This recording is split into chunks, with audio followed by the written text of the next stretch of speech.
마침 대학로에 있어서 특히 또 문화예술계 제가 이쪽 친구들이 뭐 한류 하지만은 앞으로 이 친구들이 국내 시장은 이제 너무 협소하고 소위 일자리가 없는 거죠. 뭐 한국 영화 산업은 뭐 포화 상태입니다. 그래서 이 친구들이 앞으로 그 중국으로 진출하는 것이 좋겠다라는 이제 선배로서의 생각에, 근데 뭐 또 이 친구들이 중국 공부하겠어요. 그래서 마침 제가 대학로에 있고 마침 또 공연장이고, 또 공연장은 이제 전국적으로 월요일날 쉬고 뭐 평일에 또 주말에는 저녁 8시에 공연을 하니까 낮에 빕니다. 그래서 이 빈 공간에 우리 대학로에 많은 그 젊은이들이 몰리는데 좀 손쉽게 간편하게 그 중국 영화를 무료로 봄으로써 좀 더 중국을 이해하는데 좀 이렇게 도움이 되고자, 그래서 이제 중국 영화 상설관을 개설했습니다. 근데 이제 이게 낮에 하다 보니까 어르신들이 많이 오십니다.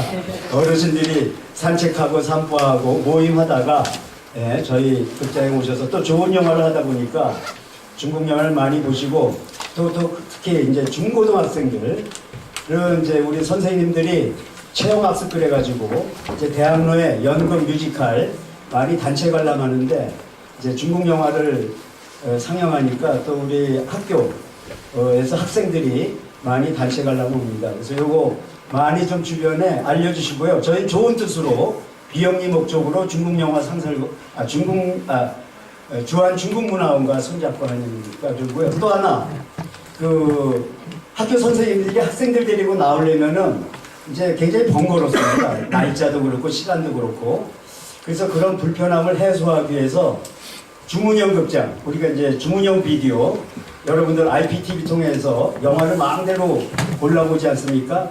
그래서 저희가 주문형 극장, 그러니까 학교에서 선생님들이 원하는 날, 원하는 시간에 원하는 중국 영화, 저희가 한 30여 편 지금 보유하고 있으니까 를 이제 이렇게 상영을 합니다. 그랬더니 이제 학교 선생님들이 너무 좋아하시죠. 그래서 뭐 아침 9시 반 또는 10시, 10시 반, 뭐 토요일 날, 일요일 날, 애니타임, 원하는 시간에 원하는 그 저희 중국 영화를 상영하는 서비스를 하고 있으니까, 여기 여러 선생님들께서 주변에 학생이나 교사분들한테 많이 홍보해 주셔서 저희 후세들이 중국 영화 관람을 통해서 보다 더 중국을 이해하는데 도움이 됐으면 그런 바람입니다.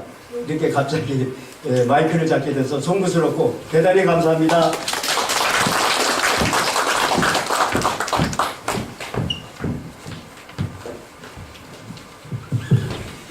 오늘 밤에 그 강좌 막 시작하기 전에 저는 다시 한번 좀 여러분들한테 인사드리겠습니다. 저는 주한중국문화원 홍보부장인 권향이라고 하는 사람입니다. 반갑습니다. 오늘 밤에 우리는 좀 한국외국어대학 교수님 그 임대근 선생님을 모시게 됐고, 그리고 임대근 교수님 중국어도 잘하시면서 또는 중국 영화에 대해서는 좀 저보다 더 잘 알고 계십니다. 그래서 지금 시간에는 임대근 교수님 모시게 하겠습니다.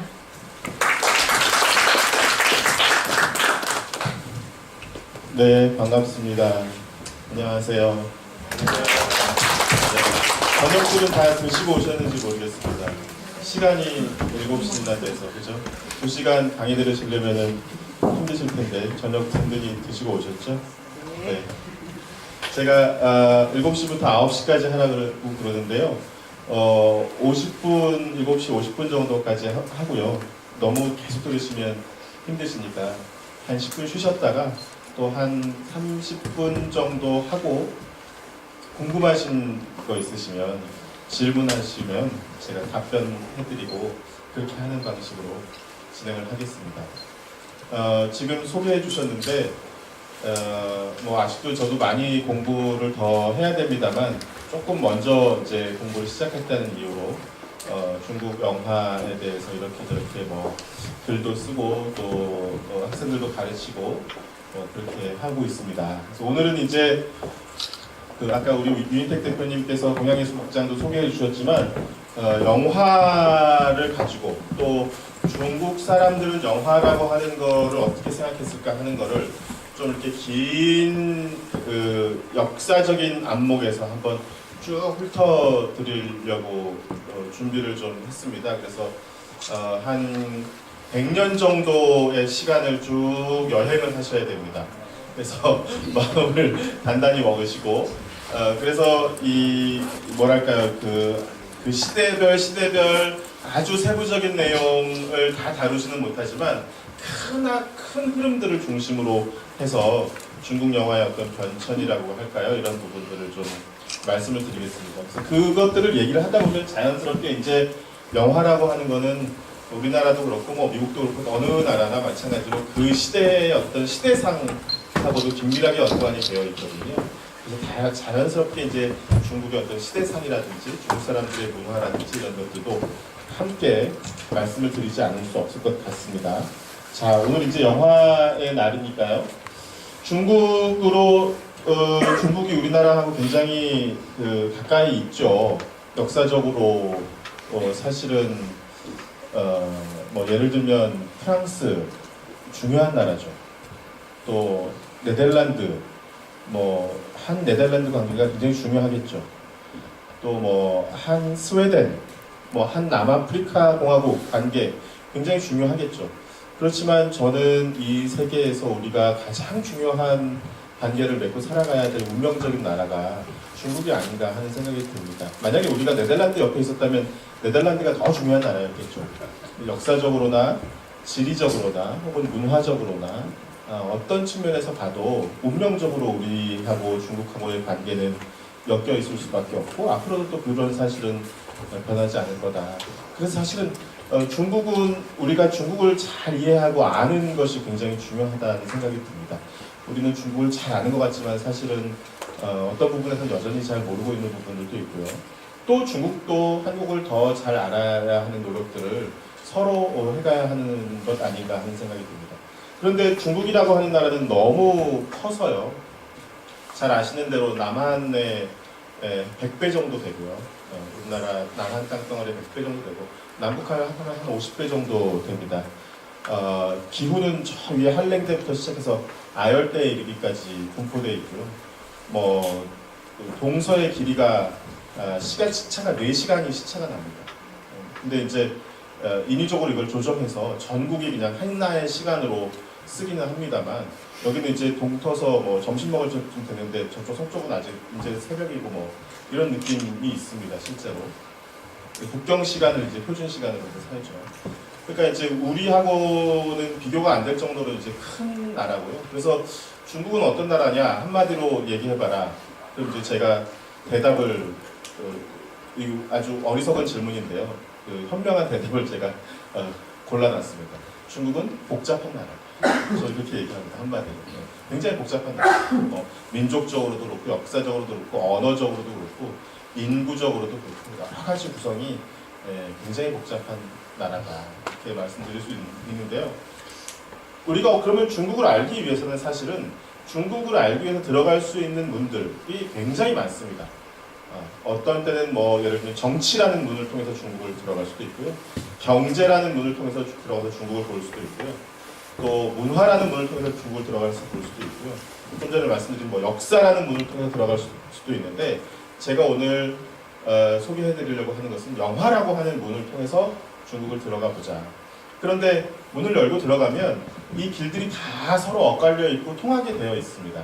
그래서 나는 영화라는 문을 통해서 들어갔지만 들어가 보면 거기 안에 중국의 정치도 있고 경제도 있고 뭐 문화도 있고 역사도 있고 이런 교차하는 지점들을 우리가 무수히 많이 만나게 되거든요.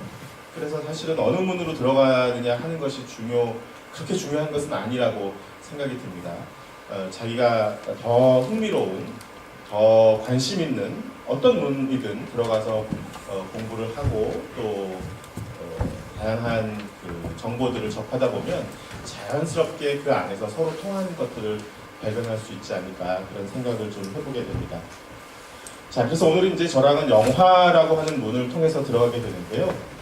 우선 중국 영화를 얘기하기 앞서서 세계 영화에 대해서 좀 먼저 말씀을 좀 드리겠습니다.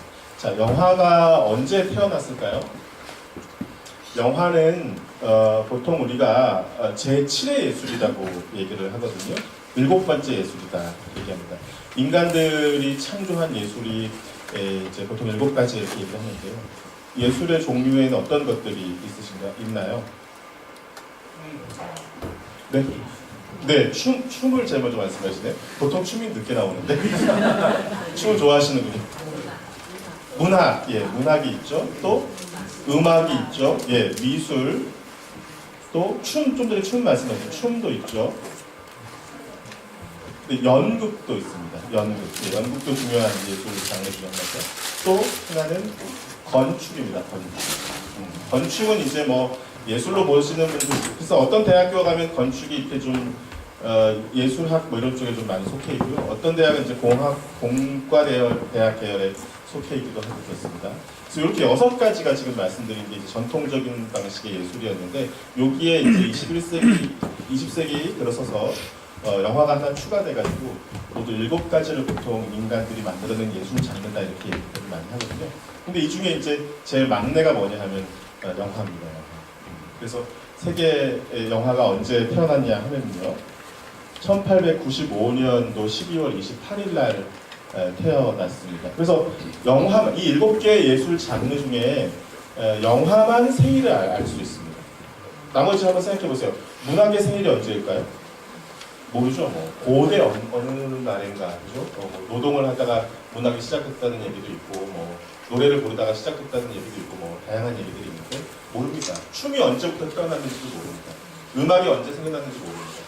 근데 오로지 7개의 장르 중에서 영화만 분명하게 생일을 알 수 있는 예술입니다. 왜냐하면 영화는 기본적으로, 지금은 그렇지 않지만 옛날에는 다 필름으로 찍었기 때문에 필름이라고 하는 그 광학 물질이 있어야 되고, 카메라라고 하는 기계가 발명됐어야 했기 때문에, 이런 것들이 발명되기 전까지는 영화는 존재할 수 없었기 때문에 그렇습니다. 그래서 사람들이 이제 이거를 기록을 해서 1895년 12월 28일이 영화의 생일이다 이렇게 이제 공식적으로 공부하는 사람들이 그렇게 얘기를 하고 있습니다. 그러면 누가 제일 처음에 영화를 만들었느냐? 류미에르라고 하는 사람이 만들었습니다. 두 형제가 있었는데요.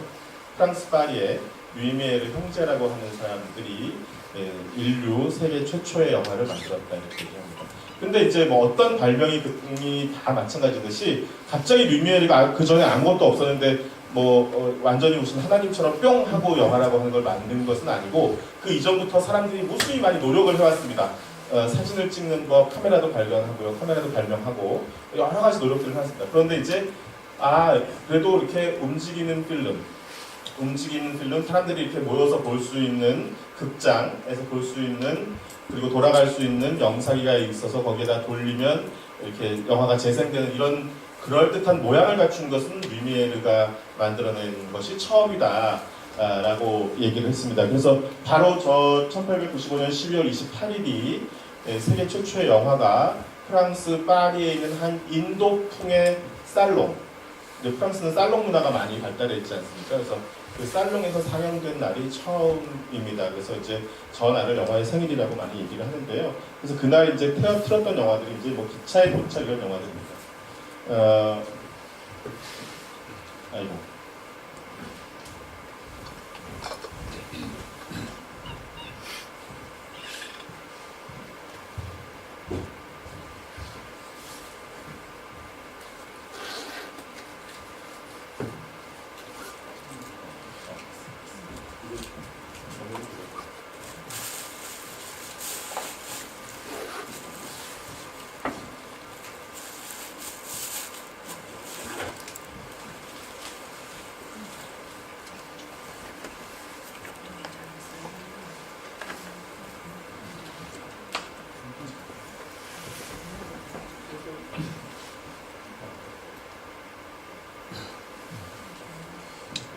아이고 죄송합니다. 이게 제 컴퓨터가 아니라서 익숙하지 않아서. 그래서 그 이제 말씀드린 김에 한 가지 에피소드를 말씀드리면, 류미엘 형제라고 하는 사람이 세계 최초의 영화를 만들었는데요. 지금은 없어졌습니다만 옛날에 저 압구정동 신사동 가다 보면 류미엘 극장이라고 있었습니다. 바로 그 극장이 이제 이 류미엘 형제 이름을 따가지고 만든 극장인데요. 이 사람은 혹시 누군지 아세요? 네? 채플린 같다고 누군지는 잘 모르겠어요. 사실. 네. 근데 이 기계는요. 옆에 있는 기계는 잘 아시는 에디슨이 만든 겁니다. 미국에서. 네. 그러니까 아까 좀 전에 말씀드렸던 것처럼 영화를 만들기 위해서 사람들이 굉장히 많이 노력을 했는데요. 그 중에 에디슨도 끼어 있습니다. 에디슨도 그 당시에 자기가 영화를 만들어 보려고 움직이는 카메라를 통해서 움직이는 영상을 촬영해서 사람들한테 공개해 보려고 노력을 무던히 많이 했습니다. 그래서 에디슨이 발명한 게 저 통입니다. 네, 그래서 저 안에다가 이제 사람이 저렇게 눈을 가까이 대고 저 안에